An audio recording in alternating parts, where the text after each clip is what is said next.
Assalamualaikum warahmatullahi wabarakatuh.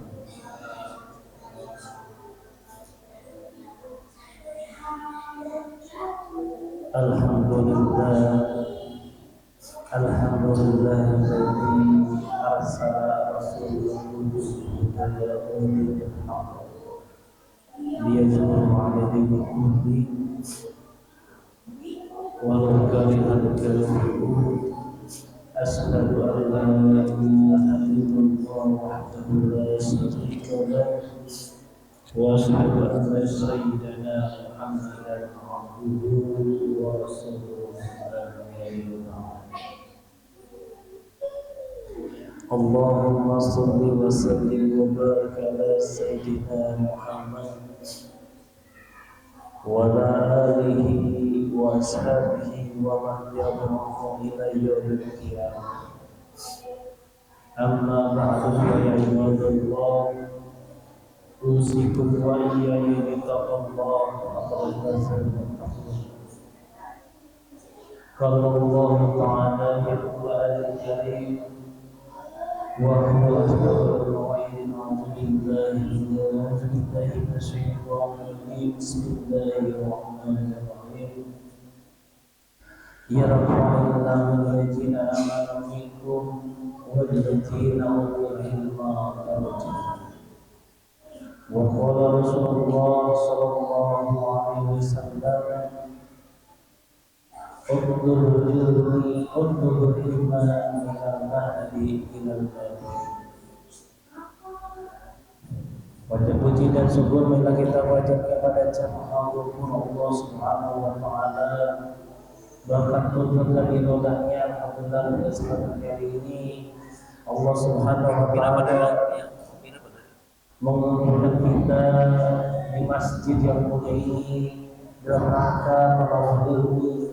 Semoga melangkah kaki kita mendapatkan ridho dan cinta Allah Subhanahu wa taala. Salawat dan salam marilah kita sanjungkan kepada kalam Habibina wa Syafi'ina wa Maulana Muhammad sallallahu alaihi wasallam. Tak lupa para keluarga, para sahabat dan sejumlah kita setelahnya yang senantiasa menjalankan sunnah-sunnahnya hingga akhir zaman. Para jemaah yang dimuliakan Allah Subhanahu wa taala, alhamdulillah hari ini kita memasuki bulan yang ke-11 atau yang kita kenal dengan bulan Zulqa'dah. Tepatnya besok kita akan memasuki tanggal 11 bulan Hafid, kata orang saudaranya, bulan Zulqa'dah, yang mana di dalam bulan ini Rasulullah SAW mencontohkan umroh di dalam bulan ini.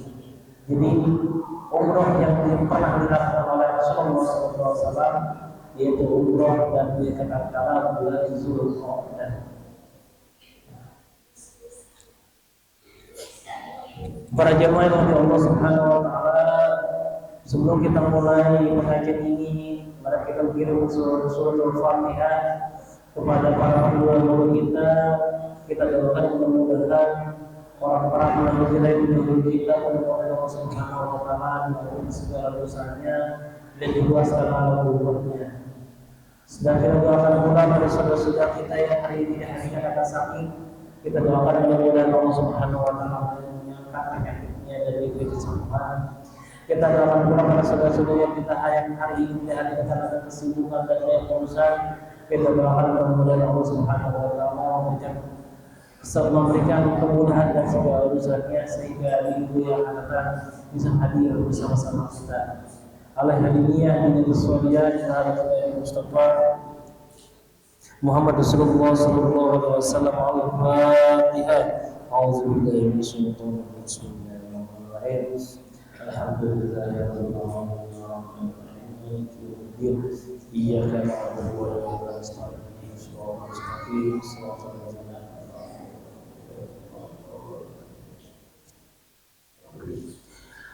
Semoga hadanya pada Rasul hadis kita saya tafsir Nawawi al-Badani al-Fatihah. A'udzu billahi minasyaitonir rajim.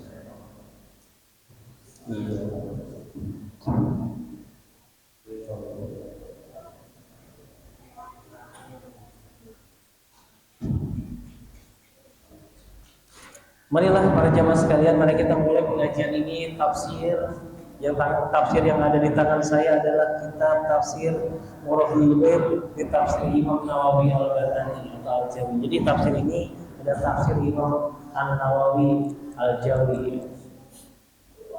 Kita bicara lanjut adalah surah Al-Baqarah ayat 30.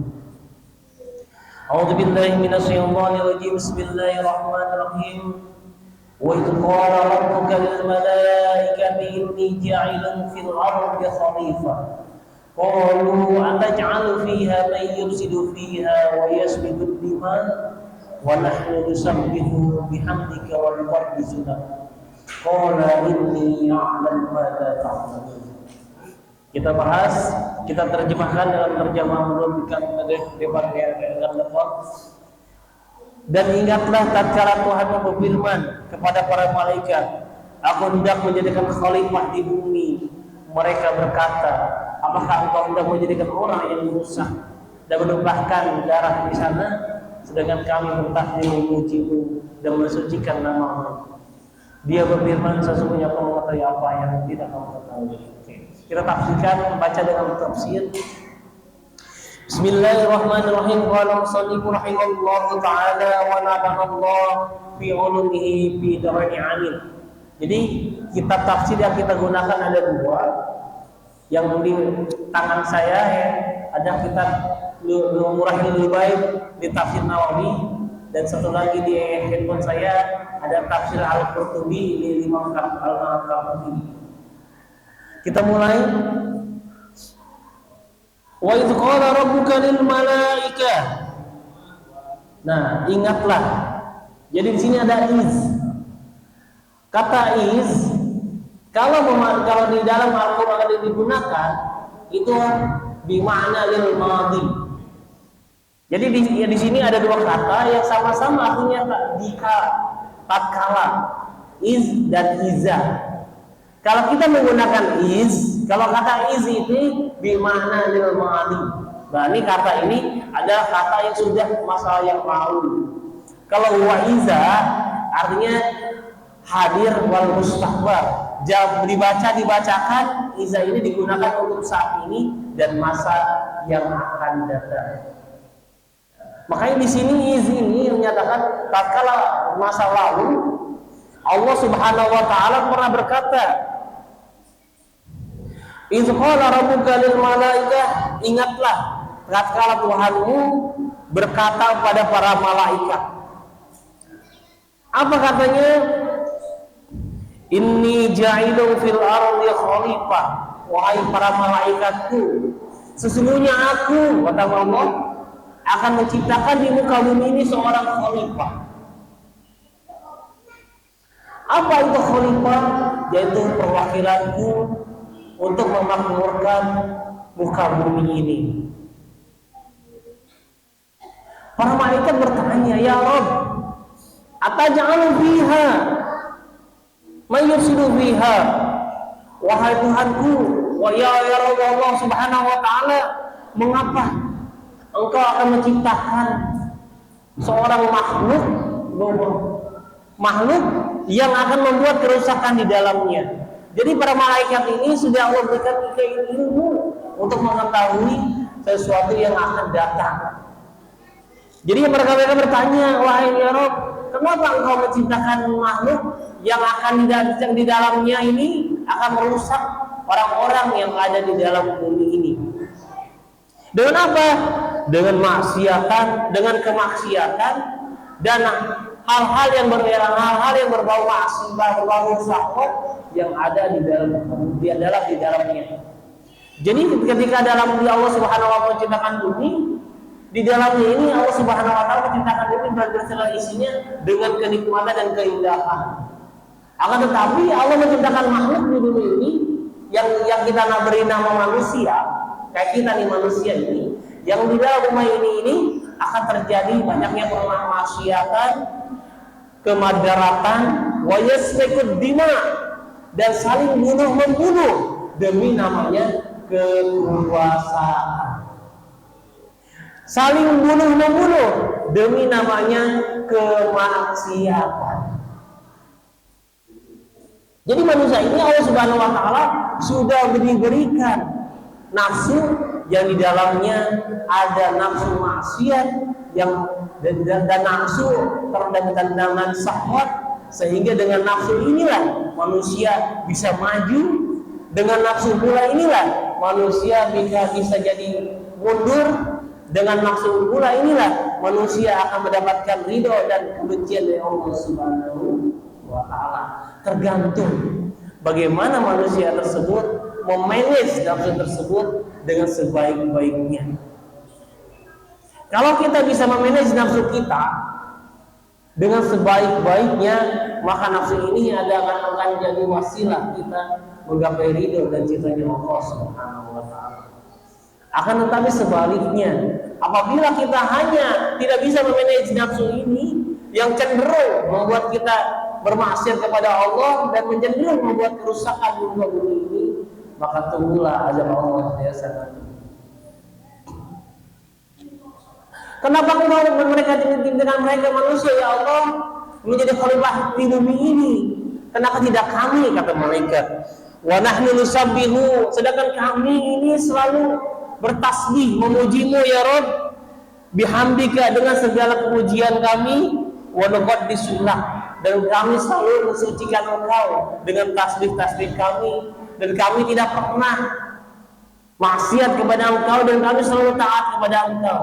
Kenapa Engkau menciptakan manusia yang di dalamnya akan terjadi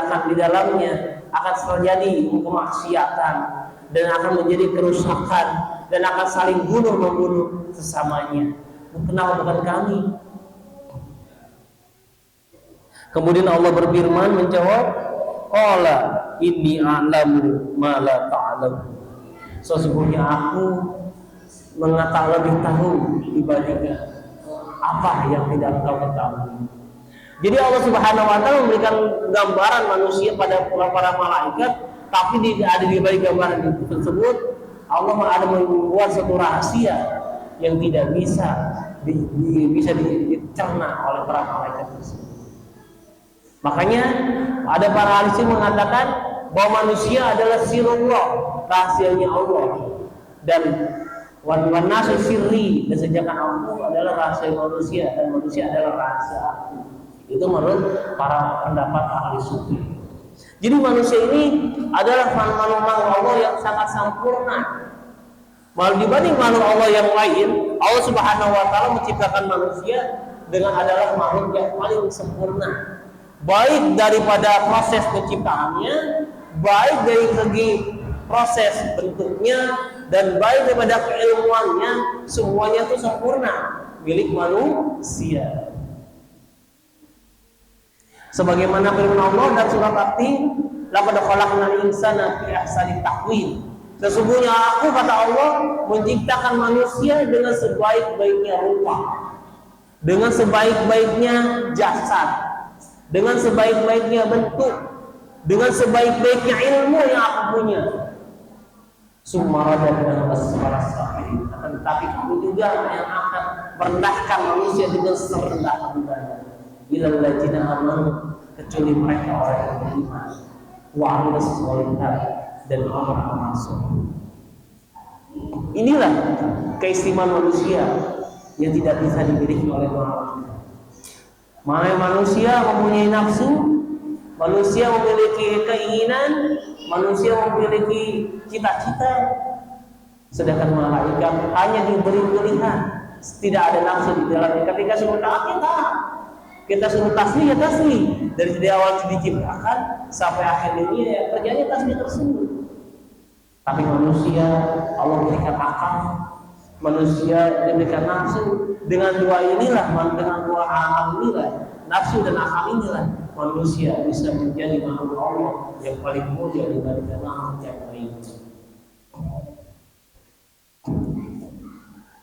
Kemudian Ketika Allah Subhanahu wa taala menciptakan Adam, kita sudah diciptakan Adam dari minatin, dari segumpal tanah. Dari segumpal tanah ini di dalam tafsir Ibnu Katsir dinyatakan setelah tafsir tanah ini dibentuk, Allah beri dicampur dengan tujuh jenis air.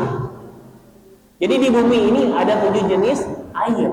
Nah, dicampur di 7 jenis air inilah dicampur dalam tanah tersebut, jadilah namanya Nabi Adam. Tatkala sudah jadi bentuknya Nabi Adam dengan bentuk yang sempurna, Allah tiupkan ruh. Ruh ini menurut para ahli mustajab dan para ahli, sebagai para ahli mukamah mengatakan ruh ini ditiup dari ubun-ubunnya. Ada ubun-ubun di sini di leher, di mana di rambut kita, di ujung kepala kita ada ubun-ubun yang muter. Disitulah tempat masuknya ruh. Tatkala ruh itu masuk ubun-ubun, masuk ke mata, maka Adam bisa melihat. Apa yang Adam lihat? Pertama, yang Adam melihat itu di arsy-Nya Allah ada 2 huruf, 2 kata, yaitu Allah. Dan di pinggirnya adalah, di samping kalimat Allah adalah Muhammad. Tuh, 2 kata yang Adam pertama, dua kata yang Allah yang Adam lihat pertama kali ketika ruhnya sampai mata kalimat Allah dan kalimat Muhammad. Terus setelah dari turun mata, rohnya masuk ke hidung. Maka Nabi Adam ketika itu langsung bersin. Itu adalah Allah kenikmatan kedua setelah Allah berikan nikmat melihat, nikmat bersin. Makanya bapak-bapak, kalau Anda mau bersin aja, jangan ditahan-tahan. Karena tatkala bersin itu Anda tahan, Anda menyesal kalau bersin tidak jadi itu sakit ya. Bersin. Setelah bersin, Allah kemudian ruh ini sampai mulut. Karena awal bersin, maka Allah ajarkan kepada Nabi Adam kalimat Alhamdulillah. Jadi kalimat yang Allah ajarkan pertama ke Nabi Adam adalah kalimat Alhamdulillah. Makanya ketika Anda bersin, maka ucapkanlah kalimat Alhamdulillah. Kemudian yang tadinya juga mendengar, maka disebutkan kalimat yarhamu Allah. Kemudian kita bertelinga kiri mendengar, sebutkan juga yahdikumullah. Setelah ucapan alhamdulillah, bacalah yarhamukallah. Setelah yarhamukallah, bacalah yahdikumullah. Setelah yahdikumullah, ya sudahlah. Cukup sampai situ aja untuk orang yang baca bersin. Bayangkan dengar bersin. Ini ada sebuah cerita terkait bersin di luar tema ini. Nah, Imam Ibnu Hanbal tatkala dia mau naik kapal, ketika kapalnya mau berangkat sudah berjalan, di ujung pelabuhan ada seorang anak buah kapal yang di bawah ini yang sedang menurunkan jangkar bersin. Dia mengucapkan alhamdulillah. Ibnu Hanbal yang kapalnya sudah berjalan, dia hampir menjalin tengah-tengah lautan, dia kembali bilang, wahai anak muda, balik lagi ke pelabuhan. Kenapa? Wahai Imam Ibnu Hanbal, ya Imam, saya ada perlu. Pas sudah jalan sekitar 200 meter, kembali lagi tuh si kapal ini ke pelabuhan. Kemudian menanyakan kepada orang tersebut, wahai fulan, siapa yang diantara kalian yang tadi bersin ucapan alhamdulillah? Kemudian ada seorang anak buah kapal bilang, saya Imam. Langsung bilang, sini, yarhamukallah. Saking pentingnya baca yarhamukallah bagi orang yang bersin ucapan alhamdulillah, Imam Hanbal yang sedang ada di tengah lautan kembali ke darat, cuma ingin mengucapkan yarhamukallah. Makanya jangan separakan doa ini, karena doa ini adalah doa bagi kita yang kita berikan keikhlasan bagi mereka yang mendengarkan. Ya Pak ya. Jadi ketika ada yang bersin mengucapkan alhamdulillah, segera jawab alhamdulillah. Ya segera jawab ya alhamdulillah. Anak-anak juga kalian ya kalau bersin mengucapkan apa? Alhamdulillah.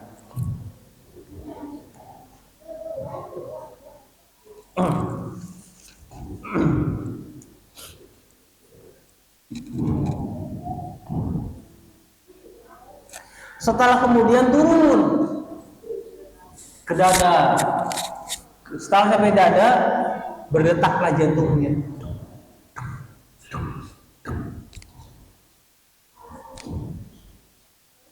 Setelah jantungnya udah berjalan, napas akhirnya keluar napas.